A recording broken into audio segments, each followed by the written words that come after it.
My house was destroyed in a devastating fire. I went to my daughter's house to take shelter. Mom, you're embarrassing us. Look at yourself. My daughter Jessica said this as she stood in her doorway, my house still smoking behind me.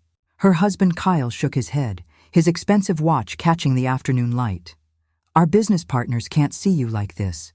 Helen, you understand. I stood there in borrowed clothes from a neighbor, smelling of smoke, everything I owned reduced to ashes 3 hours earlier. My 62-year-old body was shaking from shock and exhaustion. My only child was telling me I wasn't good enough to cross her threshold. I didn't argue. I didn't cry. I just smiled, pulled a weathered concert ticket from my wallet, the only thing I'd grabbed from my burning house, and walked back to the taxi that was still waiting. Inside the cab, I looked at the backstage pass I'd kept for 35 years. July 15th, 1990. The Midnight Riders concert at the Crystal Ballroom in Portland. On the back, in faded black ink, Helen, come find me anytime. You're my muse. D.B. Daniel Brooks. The man I loved before I chose safety over passion. The man whose child I carried when I married someone else. I pulled out my phone and dialed the number I'd memorized decades ago, never expecting it would still work. He answered on the first ring. Daniel Brooks speaking. His voice. After 35 years, his voice still made my heart skip. Daniel, I whispered. It's Helen. Helen Morrison. I don't know if you remember me, but Helen? The word came out like a prayer. My God.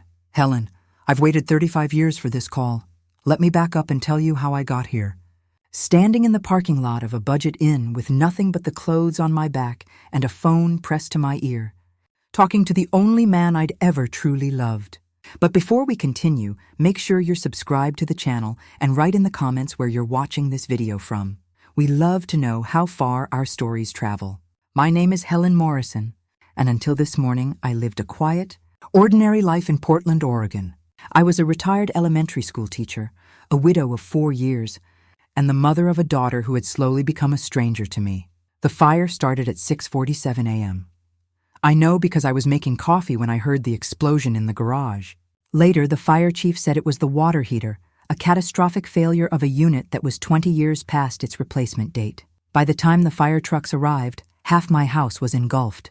I stood on the lawn in my nightgown and slippers, watching 38 years of memories burn. The house where I'd raised Jessica. The house where my husband Michael had died 4 years ago, in the bedroom upstairs, cancer taking him slowly and painfully. The firefighters saved what they could, which wasn't much. My photo albums were destroyed. Michael's ashes, which I'd kept on the mantel, were somewhere in the rubble. My teaching certificates, my mother's jewelry, Jessica's baby clothes I'd saved, all gone. A neighbor, Mrs. Gray, gave me clothes and let me use her phone. The first call I made was to Jessica. Mom, what's wrong? She sounded annoyed that I was calling at 8 a.m. The house burned down, Jessica. Everything's gone. Oh my God, are you okay? Are you hurt? For a moment, I thought she cared. I'm fine, but I need a place to stay while I figure out insurance and… Hold on. I heard muffled conversation in the background. Kyle's voice, sharp and insistent. Then Jessica came back on. Mom, maybe you should go to a hotel for now. Kyle and I have his business partners coming over this weekend, and it's just not a good time. Jessica, my house burned down. I have nothing. I just need a couch for a few days. More muffled conversation. Then, we'll help you pay for a hotel. But Mom, you can't come here right now. I'm sorry, but that's just how it is. I stood there in Mrs. Gray's Kit Gray, processing what my daughter had just said. The daughter I'd sacrificed everything for. The daughter who was the reason I'd married a man I didn't love, giving up the person I did love. I'll come by this afternoon, I said quietly. We can talk about this in person. Mom, I really don't think… I hung up. Mrs. Gray had been pretending not to listen, but her expression told me she'd heard everything. Family can be complicated, she said gently, pouring me tea. She's all I have left, I said, my voice breaking. Her father is dead. My parents are dead. She's it. Then she should act like it, Mrs. Gray said firmly. You raised her better than that, had I? Or had I raised a woman who valued appearances and status over everything else, just like her father had? The taxi ride to Jessica's house in the West Hills took 20 minutes. She lived in a modern glass and steel structure that Kyle's tech startup money had purchased 3 years ago. Before that, they'd been in a modest townhouse in Beaverton. But Kyle's company had been acquired by a larger firm, and suddenly they were millionaires, at least on paper. Everything changed after that. Jessica quit her job as a social worker, a career she'd been passionate about. She started wearing designer clothes, posting Instagram photos of luxury vacations, talking about networking and brand building. She stopped returning my calls as promptly. Our weekly dinners became monthly, then sporadic. Michael had noticed it before he died. "She's losing herself," he'd said, during one of his final lucid days. "Money's changing her, Helen, just like it changed my father. I'd defended her then. She's just adjusting to her new life. She'll find her balance," but she never did. And after Michael died, the distance between Jessica and me grew into a canyon. The taxi pulled up to the house. Through the enormous windows, I could see Jessica and Kyle inside, both dressed in athleisure wear that probably cost more than my monthly pension. I paid the driver with the last cash I had in my wallet and walked up the pristine driveway, past the Tesla in the garage, to the front door with its smart doorbell and security camera. Jessica opened the door before I could knock. She'd been watching me approach. That's when she said it. "Mom, you're embarrassing us. Look at yourself." I glanced down at the mismatched clothes Mrs. Gray had given me. Sweatpants that were too short, a t-shirt with a faded logo, tennis shoes that weren't mine.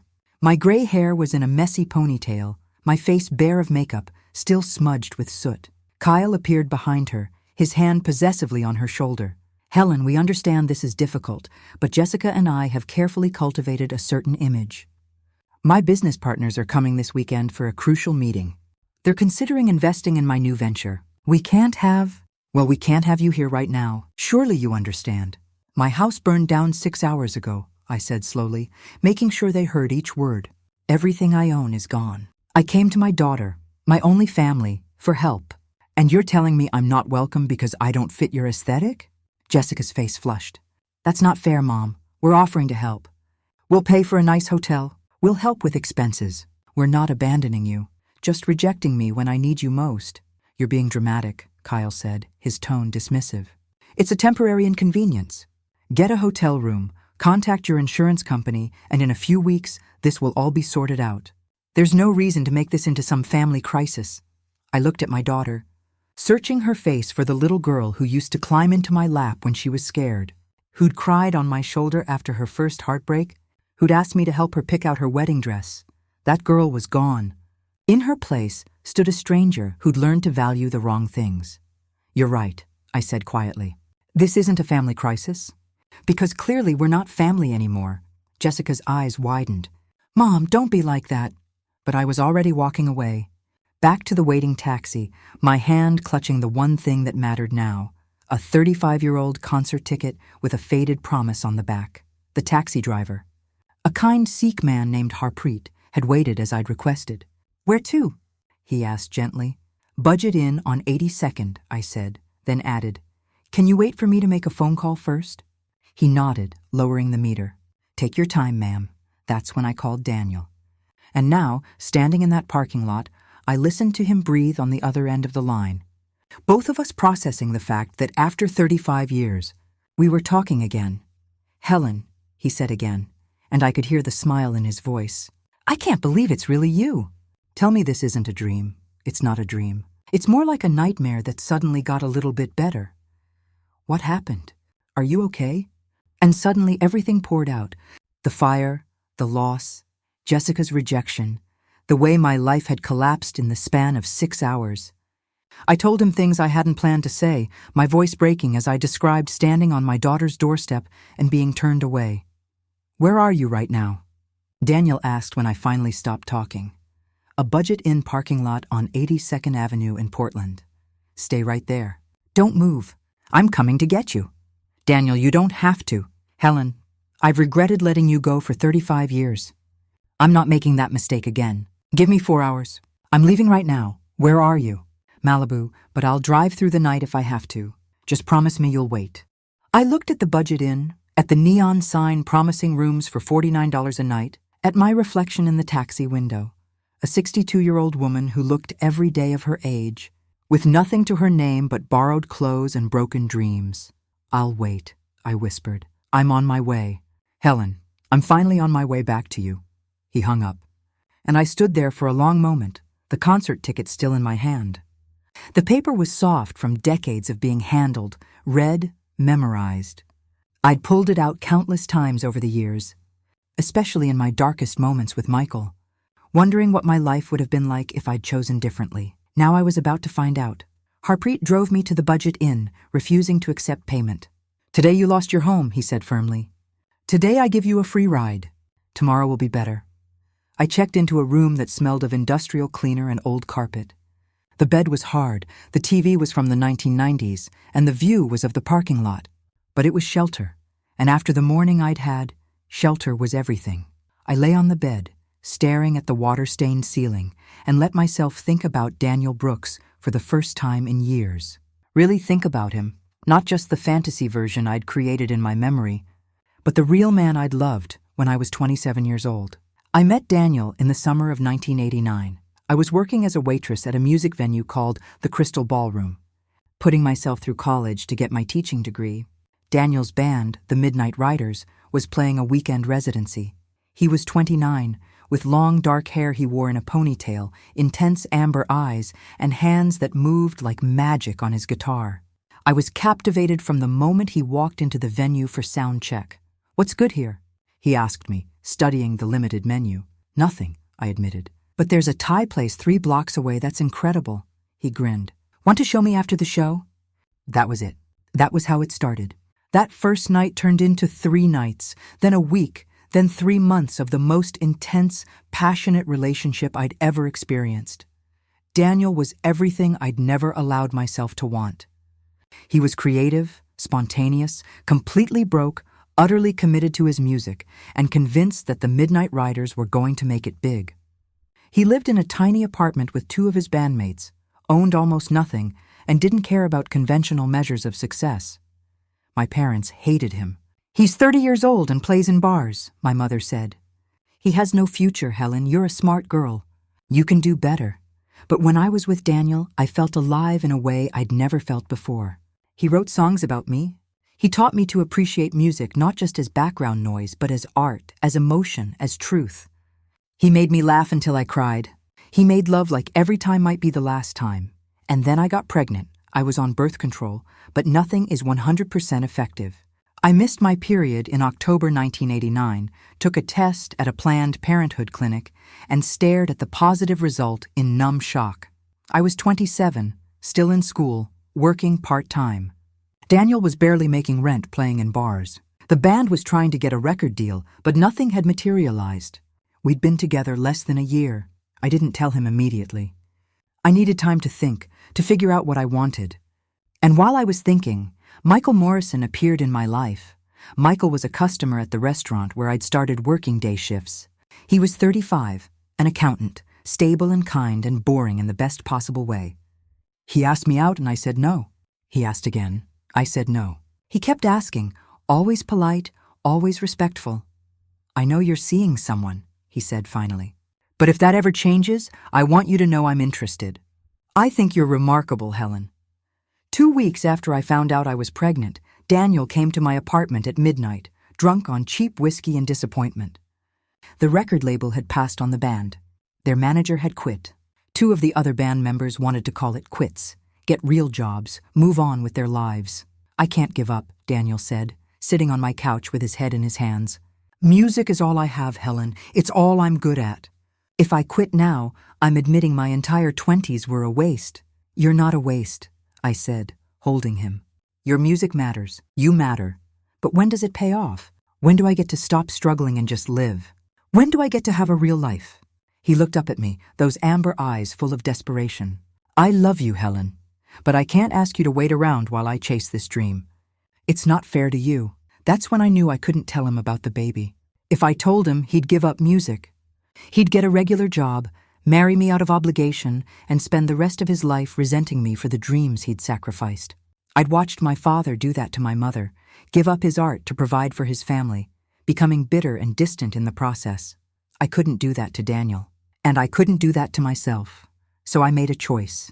I broke up with him the next day, telling him I needed stability, that I'd realized we wanted different things. He was devastated, but he didn't fight me on it. Maybe he was relieved. 2 months later, I started dating Michael. 3 months after that, when I was showing just enough for loose clothes to hide it, I told Michael I was pregnant. I expected him to run. Instead, he proposed. "I love you, Helen," he said, kneeling in my apartment. "I know the baby isn't mine, but I want to be a father. I want to marry you and raise this child together. We can be a family." "Michael, you don't have to." "I want to," he insisted. I've never wanted anything more. So I married Michael Morrison in January 1990, 6 months pregnant, wearing a dress that concealed my bump. My parents were thrilled. My friends thought I was crazy, and Daniel never knew. Jessica was born in April. She had amber eyes, just like Daniel's. Michael never mentioned it, but sometimes I caught him looking at her, and I wondered if he knew. If he'd always known and just chose not to say anything. We had a good marriage. Michael and I. Not passionate, not soul-consuming, but good, stable, safe. He was a devoted father to Jessica, even though she wasn't his. He provided for us, supported my teaching career, never complained about the sacrifices he made, and I learned to live with my choice. I built a life with Michael, raised our daughter, and tried not to think about the man I'd left behind. I must have fallen asleep on that budget-in bed because when my phone rang, it was dark outside. The caller ID showed a number I didn't recognize. "Helen, it's Daniel. I'm in the parking lot. 4 hours." He'd said 4 hours, and he'd made it. I looked at the clock, 7:42 p.m. He must have driven like a maniac. I went to the window and looked out. There, parked under a flickering streetlight, was a black Mercedes sedan. A man was getting out, and even in the dim light, even after 35 years, I recognized him. Daniel Brooks was 64 now, but he still had that long hair, now silver instead of dark. He was taller than I remembered, or maybe I'd shrunk. He wore jeans and a leather jacket, and when he looked up at my window, those amber eyes locked onto mine. My heart stopped. Actually stopped. I grabbed the room key and ran outside, not even stopping to check my appearance in the mirror. I burst out of the door, and there he was, walking toward me. And then we were standing face to face for the first time in 35 years. "Helen," he said, and his voice was exactly the same. Warm and rough around the edges. "Daniel," I whispered, and then he pulled me into his arms, and I started to cry. Not the quiet, dignified tears I'd cried at Michael's funeral.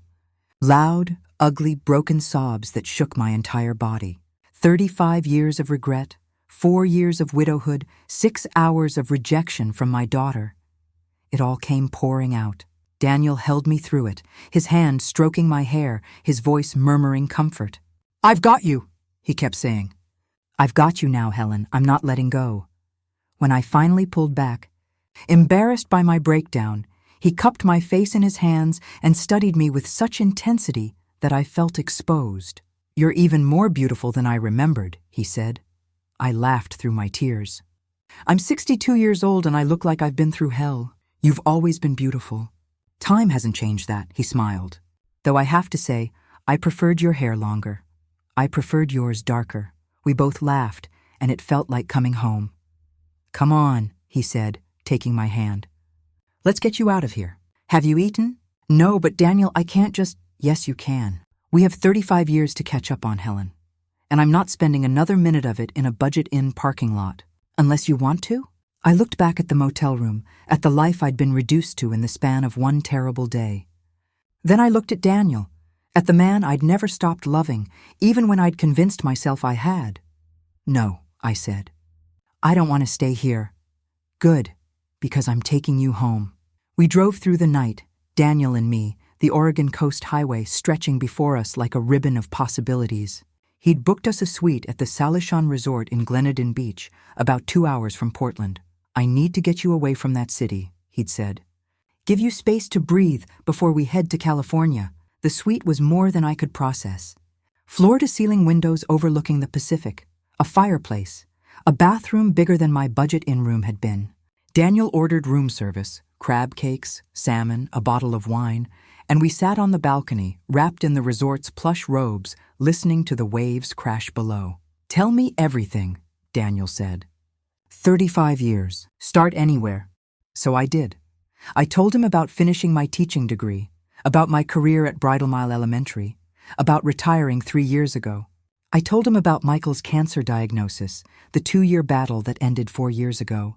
I talked about watching Jessica grow up, about the proud moments and the difficult ones. What I didn't tell him was the truth about Jessica's parentage. Not yet. That secret sat in my chest like a stone, growing heavier with each passing hour. You said your daughter rejected you today, Daniel said carefully. Tell me about that. I explained Jessica's transformation after Kyle's financial success, the growing distance between us, the way she'd looked at me on her doorstep like I was a stain on her perfect life. She wasn't always like this, I said. When she was younger, she was kind.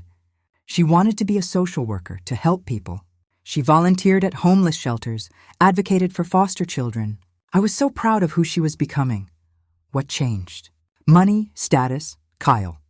I swirled the wine in my glass. Or maybe I just raised her wrong.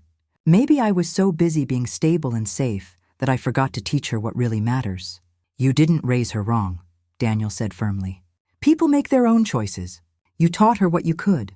What she does with those lessons is on her. We talked until 2 a.m., and then Daniel insisted I needed sleep. He took the couch without me even asking, giving me the bedroom. As I lay in the comfortable bed, listening to the ocean, I realized I felt safer than I had in years. The next morning, we continued south. Daniel drove his Mercedes with one hand, the other occasionally reaching over to touch mine, as if reassuring himself I was real. Tell me about your life, I said. The Midnight Riders, what happened after we broke up? His expression clouded briefly. We broke up 3 months later. The band, I mean. Everyone else wanted to move on, get married, have normal lives. I was the holdout, the idiot who still believed we could make it. You weren't an idiot. Felt like one for a long time. He glanced at me. After you ended things, I threw myself into music even harder. Figured if I couldn't have you, I'd have the dream instead. Moved to LA, started producing for other artists. Turned out I was better at making other people sound good than making myself sound good. When did you start Brooks Records?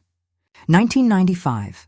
I'd produced 3 albums that went platinum for other labels and realized I was making everyone rich except myself. So I took a risk, borrowed money from everyone who'd lend it to me, and started my own label. And it worked. Eventually. First 5 years were brutal. Almost went bankrupt twice. But then we signed an artist nobody else wanted. A kid from Seattle named Marcus Flynn, and his album went triple platinum. After that, everything changed. I've heard of Marcus Flynn, I said. Jessica used to listen to him in high school.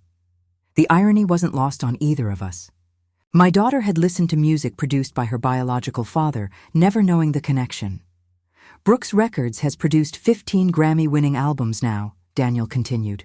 We have studios in LA, Nashville, and Austin. About 40 artists on the roster. It's a good business.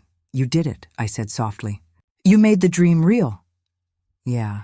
He was quiet for a moment. But you want to know the funny thing? I'd give it all up if I could go back to that night in 1989 and fight harder for you.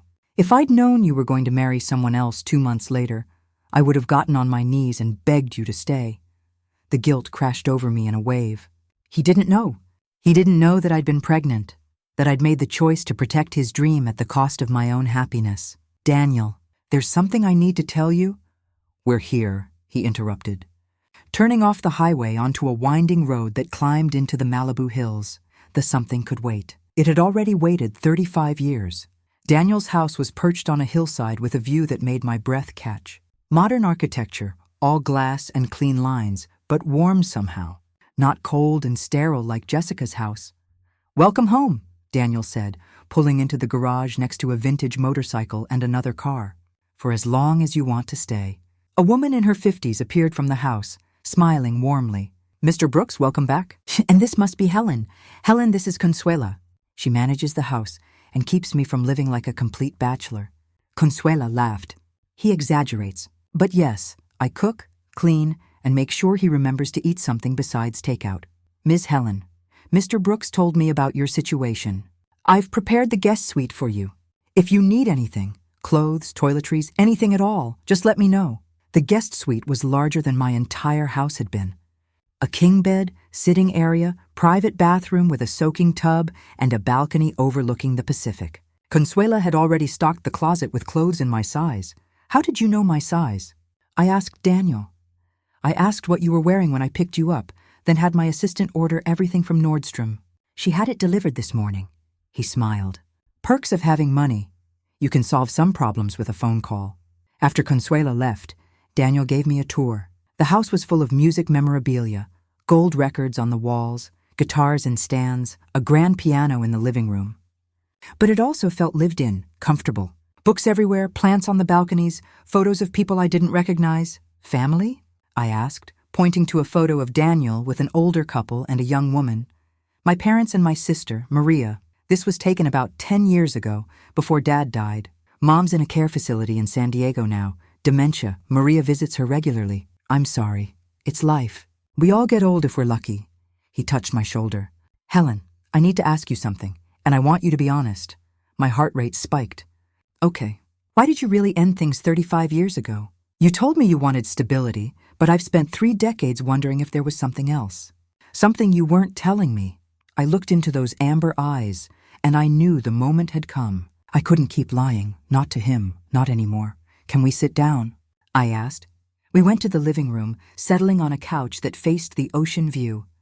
Daniel waited, patient, giving me time to find the words. I was pregnant, I said finally. When I broke up with you, I was 2 months pregnant with your baby. The color drained from Daniel's face. He opened his mouth, closed it, opened it again. What? I found out in October 1989. You remember that night you came to my apartment, drunk, talking about the record label passing on the band? About how you couldn't give up music? He nodded slowly, his expression stunned. I was going to tell you that night. But when you talked about music being all you had, about not being able to quit, I realized I couldn't. If I told you about the baby, you'd have given up your dream. You'd have gotten some office job you hated. Married me because it was the right thing to do, and spent your whole life resenting me for what you sacrificed. Helen, I watched my father do that to my mother, I continued, the words tumbling out now. He was an artist, a painter. When Mom got pregnant with me, he quit and became an insurance salesman. He was miserable every single day. I heard him tell my mother once that he felt like his real life ended the day I was born. I couldn't do that to you, Daniel. I couldn't be the reason you gave up everything. So you married Michael, Daniel said quietly. He knew I was pregnant. I told him before he proposed. He said he didn't care, that he wanted to be a father, that we could be a family. And he kept that promise, Daniel. He raised Jessica as his own. He never once threw it in my face that she wasn't his. He was a good father. Daniel stood up, walked to the window, his back to me. His shoulders were shaking. Daniel, I'm sorry. I know I should have told you. I know you had a right to know. But I was 27 and scared and trying to do what I thought was best for everyone. Jessica, he said, his voice rough. Your daughter. My daughter. Yes. He turned around and tears were streaming down his face. I have a daughter. I've had a daughter for 37 years, and I didn't know. I'm so sorry. Does she know? Did you ever tell her? No. Michael's name is on the birth certificate. She thinks he was her father. I never told her the truth. Daniel crossed back to me, knelt in front of where I sat on the couch, and took my hands. Helen, look at me. I forced myself to meet his eyes. I'm not angry with you, he said. I want to be. Part of me thinks I should be. But I remember who I was at 29. I remember how obsessed I was with making it in music. And you're right, if you told me, I would have given it up. I would have gotten a regular job, married you, and probably destroyed our relationship within 5 years because I was too immature to handle the resentment. You don't know that. Yes, I do. I've spent 35 years becoming someone worthy of you, Helen. The person I was back then wasn't that person yet. He squeezed my hands. But I am now. And I want to know my daughter. It's complicated. She rejected me yesterday, Daniel. She told me I was an embarrassment. Because she doesn't know who her real father is. She doesn't know her mother sacrificed everything for her. I don't want her to know because she feels obligated. I don't want guilt to force a relationship. Daniel stood, pulling me up with him. Then we do this carefully. But Helen, I need you to understand something. You gave me the greatest gift anyone's ever given me, and I didn't even know it. I have a child, a daughter. And yes, I missed 37 years of her life, and that kills me. But I'm not missing any more of it if I can help it. What if she doesn't want to know you? Then I'll deal with that. But I need to try. We stood there, holding each other, processing the enormity of what had just been revealed. Finally, Daniel pulled back and wiped his eyes. Do you have a picture of her? I want to see her. My phone had survived the fire in my purse. I pulled it up, scrolling through photos until I found a recent one of Jessica at some charity gala, wearing a designer dress, Kyle at her side. Daniel stared at the photo for a long moment. She has my mother's eyes, he whispered. And my chin. How did I not see it yesterday when you mentioned her? You saw her? You had her picture as your phone's lock screen when you called. I saw it briefly, but I didn't. I never imagined. He looked up at me. We need to do a DNA test. I believe you, but for legal purposes, for her to know for certain, we need proof. Legal purposes? Helen, she's my daughter. That means she's my heir. Half of everything I own should go to her. Daniel, no. That's not why I told you. I know it's not. But it's the truth. I have a child and she deserves to inherit from me. It's not about the money. Well, it is, but not the way you think. It's about acknowledging her, claiming her, making sure the world knows she's mine. The intensity in his voice made my chest ache. This was what I'd denied him for 37 years. The right to be a father. The right to claim his child. Okay, I said. We'll do a DNA test. But Daniel, we have to be careful about how we tell her. She's in a fragile place right now. Her marriage is strained, she's lost her sense of self, and she just rejected her mother. Finding out her entire identity is a lie might break her completely. Or it might save her, Daniel countered.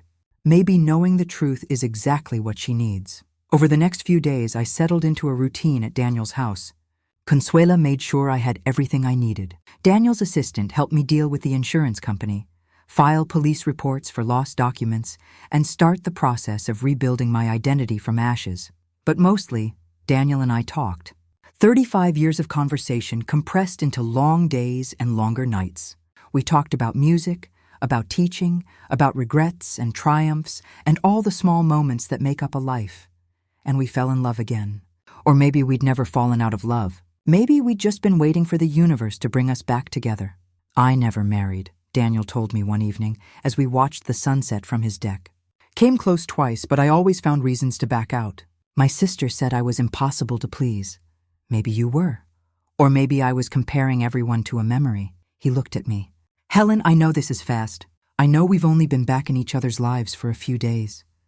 But I need you to know something. I never stopped loving you. Every woman I met, I measured against you, and none of them ever measured up. That's not fair to them. No, it's not. But it's the truth. He took my hand. I want you to stay here. Not as a guest, not temporarily. Stay with me. Let's see where this goes. Daniel, I'm 62 years old. I'm a widow, a failed mother, and a woman whose entire life just burned to the ground. I'm not exactly a prize. You're everything I've ever wanted, he said simply. You always were. And when he kissed me under the Malibu sunset, I felt something I hadn't felt since 1989. Hope. The DNA test results came back 5 days after I told Daniel the truth. 99.197% probability of paternity. Scientific proof of what I'd always known. Daniel stared at the paper, tears streaming down his face again. It's real, he whispered. She's really mine. She's really yours. We need to tell her. Helen, we can't wait any longer. She deserves to know. I'd been dreading this moment. How do we even approach this? Hi, Jessica.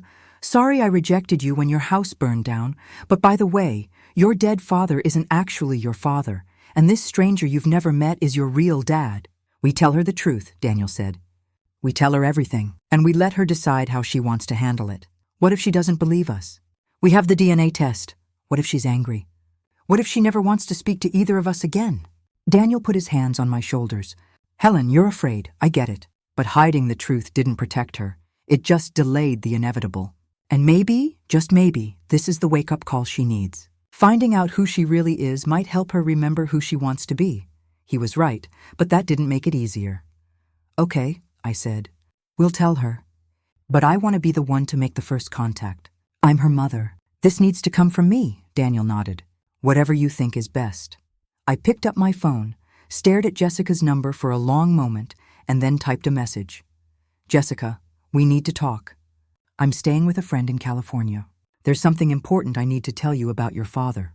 Please call me when you're ready. I hit send before I could change my mind. The response came within minutes. Mom, I'm sorry about the other day. Kyle and I talked and we realized we were wrong. Can you come home? We want to help, my anger flared. Now she wanted to help? After I'd survived without her?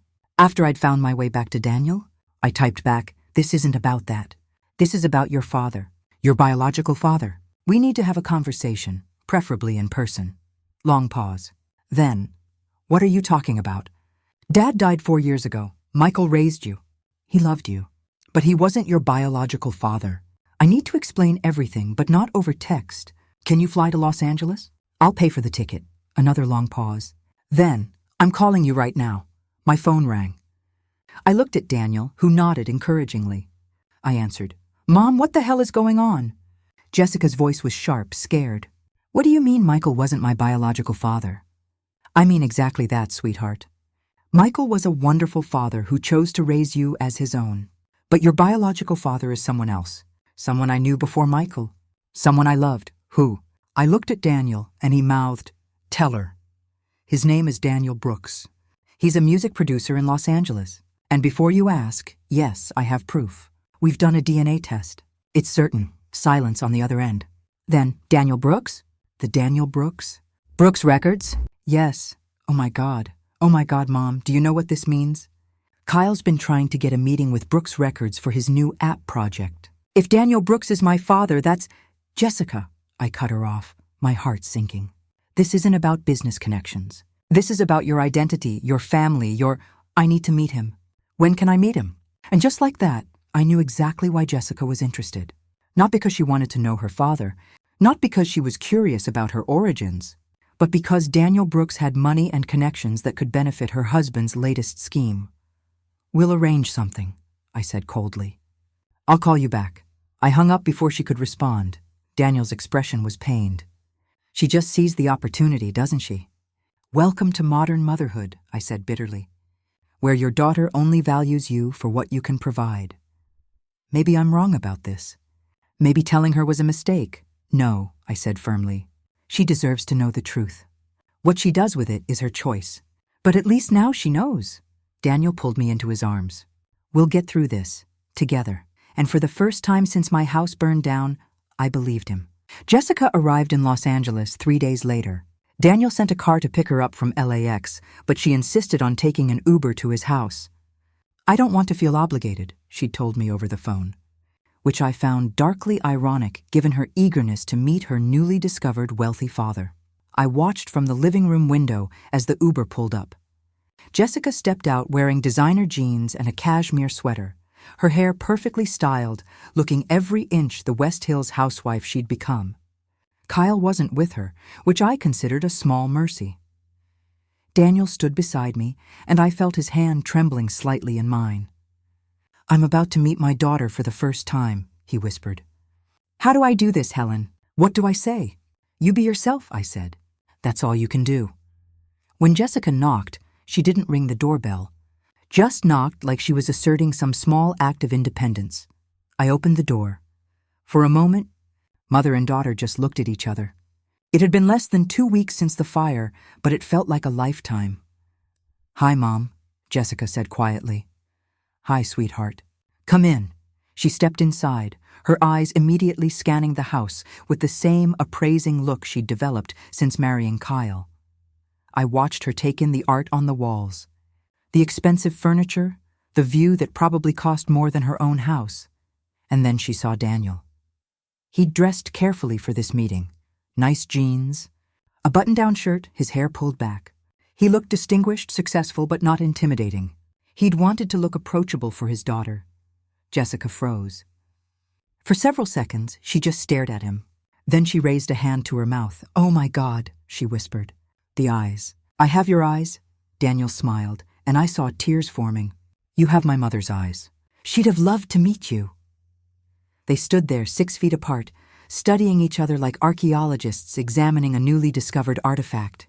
I could see Jessica cataloging the similarities, the amber eyes, the shape of the chin, the way they both tilted their heads slightly when thinking. I'm Daniel, he said, taking a step forward and extending his hand. I'm sorry we're meeting under these circumstances. I wish I'd known about you sooner. Jessica shook his hand, then surprised everyone by pulling him into a hug. I can't believe this is real. My whole life I thought Michael was my dad. He was my dad in every way that mattered. But this? He was your dad, Daniel said firmly. He raised you, loved you, was there for every moment. I'm not trying to replace him or diminish what he meant to you. But I want to be part of your life now, if you'll let me. We moved to the living room, Consuela bringing coffee and pastries that no one touched. Jessica sat between Daniel and me on the couch, and I explained everything. The pregnancy, my decision to marry Michael, the 35 years of secret keeping. Jessica listened, her expression shifting between shock, anger, sadness, and something I couldn't quite identify. When I finished, she was quiet for a long moment. "Why didn't you tell me?" she finally asked. "Even after Michael died, you could have told me the truth." "I was afraid," I admitted. "Afraid you'd be angry. Afraid it would change how you remembered him. Afraid of what it would mean for us." "You were right to be afraid," Jessica said sharply. "Because I am angry, Mom. You lied to me for 37 years. You let me believe a lie about who I was. I protected Daniel's dreams," I said. "And I protected you from a complicated truth." "You protected yourself," Jessica shot back. "You made a choice that was convenient for you and then spent decades living with the consequences. Don't dress it up as some noble sacrifice." The words stung because they were partially true. I had made a choice that served my purposes. I'd told myself it was for Daniel's sake, but maybe it had also been about my fear of being a struggling single mother. Daniel cleared his throat. "Jessica, I understand you're angry. You have every right to be. But your mother did give me the freedom to become who I am today. If she told me about the pregnancy, I would have given up music. I would have gotten a regular job, and I would have been miserable. She saved me from that. And what did she save me from?" Jessica asked. "A father who loved me. A father who wanted to be part of my life. A father who wasn't ready," Daniel said gently. "Jessica, I was 29 years old, broke, obsessed with a dream that might never come true. I wasn't equipped to be anyone's father. I became that person over the next 3 decades, but I wasn't him yet." Jessica stood up, walked to the window, her arms wrapped around herself. "This is too much. I came here thinking, I don't know what I was thinking, that this would be simple, that I'd meet you and everything would make sense." "What were you thinking?" I asked quietly. She turned around, and her expression was defiant. "Fine, you want honesty? Kyle's been trying to get meetings with Brooks Records for 6 months. His company is developing an app for musicians, and he needs investors. When you told me Daniel Brooks was my biological father, my first thought was, this could help Kyle's business." The admission hung in the air like a grenade. Daniel's face fell. I felt sick. "Is that the only reason you came?" I asked. "No," Jessica said, but she didn't sound convincing. "Maybe at first. But seeing him, seeing the resemblance, hearing the story, it's real, isn't it? This isn't some elaborate scheme." "We have DNA test results," Daniel said quietly, pulling the papers from his pocket. 99.97% probability. "You're my daughter, Jessica." "That's not a scheme." Jessica took the papers, studied them, then sank back onto the couch. "I don't know how to process this. My dad, Michael, he was everything to me. He taught me to ride a bike, helped me with homework, walked me down the aisle at my wedding. And now I find out he wasn't even my real father? He was real in every way that matters," I insisted. "Biology doesn't define parenthood. Michael chose you, loved you, raised you. That's more real than any DNA test." "But he lied to me too," Jessica said. "You both did. My entire childhood was built on a lie." "It was built on love," Daniel said. "Your mother loved you enough to make an impossible choice. Michael loved you enough to raise you as his own. And his voice broke. "I would have loved you if I'd known. I'm asking for the chance to love you now." Jessica wiped her eyes, and I saw a glimpse of the girl she used to be before money and status had hardened her. "I don't know if I can do this right now. I need time to think." "Take all the time you need," Daniel said. "I've waited 37 years. I can wait longer." She stood up to leave, and I walked her to the door. "Jessica, before you go, I need to know something. When my house burned down, when I came to your door covered in soot and desperate, you turned me away." "Why?" Jessica's face flushed. "Kyle said it would look bad. His business partners, they're very image conscious. He said we needed to maintain a certain standard." "And you agreed with him?" Yes, I did. I thought..." She trailed off, unable or unwilling to finish the sentence. "You thought your image was more important than your mother. I finished for her. You thought maintaining Kyle's business relationships mattered more than helping me when I'd lost everything. I was going to help you, Jessica protested weakly. We offered to pay for a hotel. A hotel isn't family, Jessica. A hotel isn't your mother holding you when you need comfort. You chose Kyle's business over your own mother, and that tells me everything I need to know about who you've become. That's not fair. It's completely fair, I interrupted. And here's what you need to understand. I don't need you anymore. For 37 years, I built my life around being your mother. I sacrificed my dreams, my career opportunities, my relationship with Daniel. Everything was about you. And when I needed you for the first time in my life, you slammed the door in my face. Jessica's eyes widened. Mom, I'm with Daniel now. We're together, and we're happy. You can have a relationship with your biological father if you want one, but it will be on our terms, not yours, and it will have nothing to do with Kyle's business ventures. I closed the door gently but firmly, leaving Jessica standing on the other side.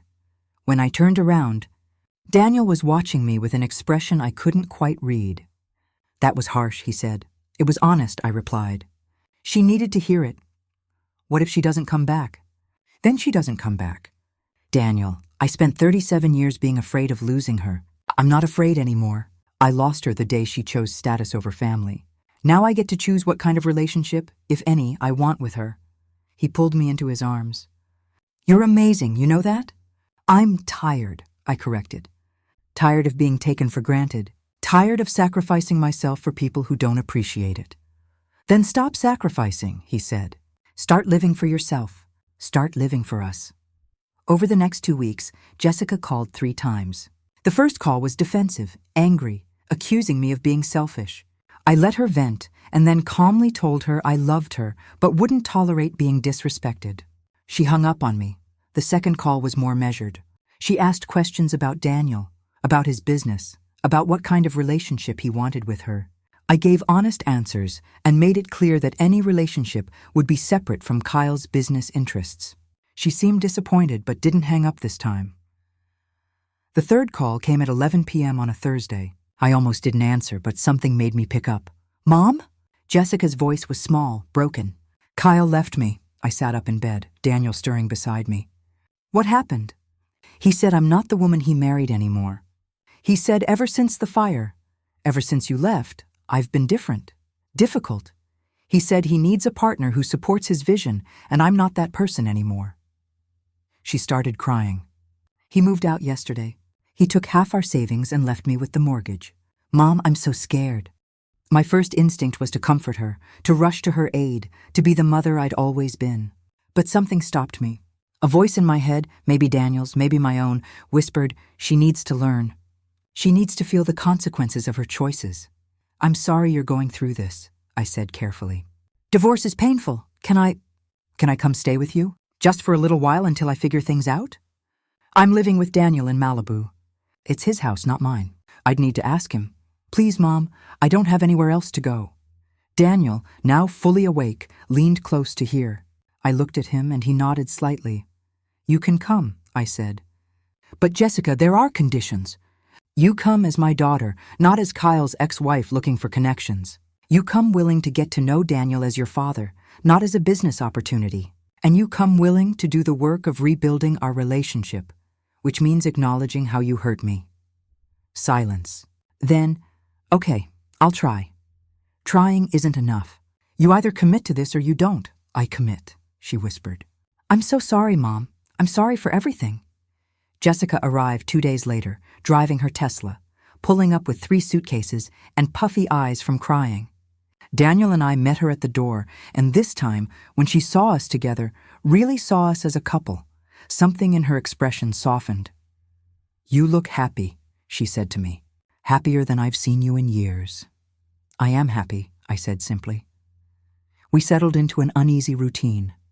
Jessica stayed in a different guest room, spent her days job hunting. She'd need work now that Kyle's income was gone. And her evenings slowly getting to know Daniel. I watched them together, my daughter and her father, and saw something beautiful emerging. Daniel taught her to play guitar the same way he'd tried to teach me 35 years ago. Jessica had his natural musical ability, picking up chords quickly, humming melodies he'd written decades earlier without knowing they were his. "You got his talent," I told her one evening as I listened to them jam together in Daniel's studio. "I was always tone deaf." "But you appreciated music," Daniel said. "You understood it even if you couldn't create it. That's its own gift." Jessica was learning about her father's life, his career, the decades of work that had built Brooks Records. And slowly she was learning about the sacrifice I'd made, the choice I'd wrestled with for 35 years. "Did you ever regret it?" She asked me one night when we were alone on the deck. "Marrying Michael instead of Daniel?" "Every day," I admitted. "But I never regretted you, not once. You were worth every sacrifice, even when you couldn't see it." "I see it now," she said softly. "Kyle leaving, losing the house, having to start over. It's made me realize what really matters. And it's not the designer clothes or the fancy address. It's family. It's people who love you when you have nothing. It took you 37 years to figure that out. Better late than never?" I pulled her into a hug. Better late than never. 3 months after Jessica moved in, Daniel proposed. We were on the deck watching the sunset, our nightly ritual, when he got down on one knee. "I let you go once," he said, holding out a ring. "I'm not making that mistake again. Helen Morrison, will you marry me?" "Yes," I said without hesitation. "Yes, yes, yes." Jessica found us kissing like teenagers and burst into tears. "This is what love looks like," she said. "Real love, not what I had with Kyle." We married 2 months later, a small ceremony on the beach with just a handful of people. Jessica stood beside me as my maid of honor, and Daniel's sister Maria flew in from San Diego. It was simple and perfect. During the reception, Jessica pulled me aside. "Mom, I need to tell you something. I've been talking to a therapist about everything. The fire, Kyle leaving, finding out about Daniel. And I've realized how toxic I became. How I let money and status turn me into someone I'm ashamed of. I know, sweetheart. I'm working on it. I got a job at a nonprofit again, working with foster children like I used to. It doesn't pay much, but it feels right. It feels like me. I'm proud of you. And Mom, thank you for not giving up on me, even when I gave up on myself." I hugged my daughter, and for the first time in years, it felt real. Not performative, not obligatory, but genuine. 6 months after the wedding, Daniel surprised me with something extraordinary. "I'm retiring from Brooks Records," he announced. "Well, semi-retiring. I'm handing over day-to-day operations to my partner and keeping creative control. But I want more time for us. For you, me, and Jessica." "Daniel, you don't have to." "I want to. I lost 35 years with you. I'm not losing any more time to work I don't need to do." We started traveling. Italy, France, Japan. Places I'd never been because I'd spent my life saving money and being practical. Daniel showed me the world, and I showed him what it meant to savor each moment. Jessica thrived. She was dating someone new, a teacher she'd met at work, a kind man named Marcus who drove a 10-year-old Honda and made her laugh. "He's not rich," she told me, "but he's good, and that's better." One afternoon, about a year after my house had burned down, I was sorting through some of Daniel's old photos when I found a picture of him at 29. Long-haired and hopeful, holding a guitar. "That's the man I fell in love with," I said. Showing him the photo. "That's the boy who wasn't ready to be a father," he replied. "But this man is." He pointed to his reflection in the mirror, silver-haired, laugh lines around his eyes, wearing a wedding ring. "Do you ever regret the years we lost?" I asked. "Every day," he admitted. "But I also think we needed those years. I needed to become someone worthy of you. You needed to raise our daughter. And maybe the universe knew that we'd find our way back when the time was right." "That's very philosophical for a rock musician." "Former rock musician," he corrected with a grin. "Now I'm just a retired record producer who's desperately in love with his wife. My insurance settlement eventually came through, enough to rebuild a small house if I wanted to. But I didn't want to. I loved living in Malibu with Daniel, waking up to ocean views, falling asleep to the sound of waves. What should I do with the money? I asked Daniel. Whatever you want. It's yours. After thinking about it, I established a scholarship fund for single mothers pursuing teaching degrees. The Helen Brooks Educational Foundation. It felt right, honoring the path I'd taken while helping others follow similar journeys. Jessica helped me set it up, using her nonprofit experience to establish the foundation properly. "This is your legacy," she said. "Not just me, but this, helping other women who make hard choices." "We all make hard choices," I said. "The question is whether we learn from them." 2 years after my house burned down, I stood in that same West Hills neighborhood looking at Jessica's old house. There was a for sale sign in the yard. She'd finally let it go, accepting that her marriage to Kyle was truly over. "No regrets?" I asked her. "A few," she admitted. "But mostly I'm grateful. If that house hadn't burned down, if you hadn't been forced to call Daniel, I might never have known my real father. I might never have remembered who I really am. Everything happens for a reason? Maybe. Or maybe we just find meaning in what happens. Either way, I'm glad for the ending, even if the middle was hard." We drove back to Malibu together, where Daniel was making dinner and singing off-key in the kitchen. My life had burned to ashes, but from those ashes, something better had risen. I'd lost a house but found a home. I'd lost a daughter for a while but gained her back stronger. I'd lost 35 years with the love of my life, but still had decades more to make up for it. My name is Helen Brooks. My house burned down, my daughter rejected me, and I had nothing but a 35-year-old concert ticket and a prayer. But that ticket led me back to the man who'd been waiting for me all along. The father my daughter never knew she had, and a second chance at the life I'd sacrificed.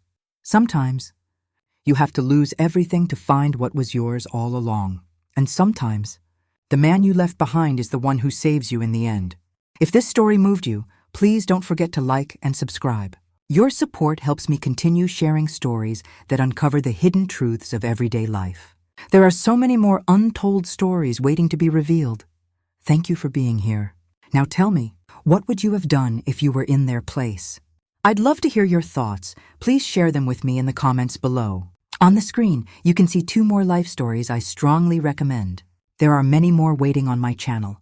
Don't forget to subscribe. See you in the next life story.